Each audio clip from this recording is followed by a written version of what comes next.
पालिका निवडणुकीच्या आधी दादरमध्ये शिंदे गट आणि ठाकरे गटामध्ये वाद निर्माण झाला। दादरमध्ये समाधान सरवणकर आणि आमदार महेश सावंत यांच्या हे आमनेसामने आले। दादरच्या फुल मंडईमधील बॅनर काढल्यामुळे समाधान सरवणकर यांनी संताप व्यक्त केला। महापालिकेच्या अधिकाऱ्याला समाधान सरवणकर यांनी जाब विचारलाय। काय नेमकं घडलं ते आपण पाहूया।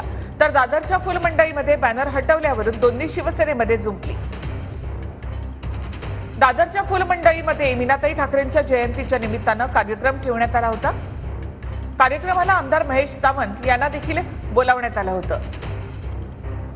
कार्यक्रमाच्या निमित्तानं लावलेले ठाकरे गटाचं बॅनर हे पालिका कर्मचाऱ्यांनी काढलं। मनसेचं बॅनर मात्र तसंच ठेवलं। मनसेचं बॅनर का काढलं नाही, महेश सावंतांनी पालिका कर्मचाऱ्यांना हा सवाल केला।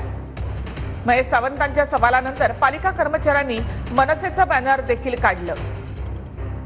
मनसेचं बॅनर काढल्यानंतर समाधान सरवणकर यांनी पालिका अधिकाऱ्यांना धारेवर धरलं। महेश सावंत हप्ते गोळा करत असल्याचा आरोप समाधान सरवणकर यांनी केलाय। तर हप्ते गोळा कोण करतं हे सर्वांना माहिती आहे असं प्रत्युत्तर सावंतांनी दिलंय।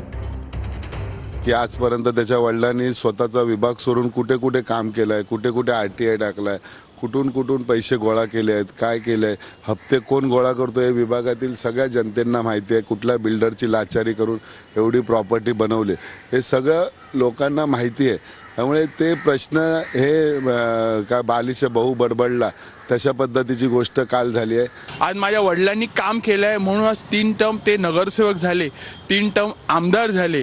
आज ह्याचे वडील तिकडे धर्मेल नाक्याच्या ताडीमाडीच्या दुकानात जर बसले असते हा 3 वेळा पडला नसता। प्रत्येक मुलाला आपल्या वडिलांचा अभिमान असतो, मलाही आहे। माझ्या इकडे एक 93चा ज्या वेळेला बॉम्ब ब्लास्ट झाला, आज नाल्यावरती साई सुंदर हा परिसर होता, साई सुंदर नगर, आज 3,500 कुटुंबांना घर देण्याचं काम माझ्या वडिलांनी केलं।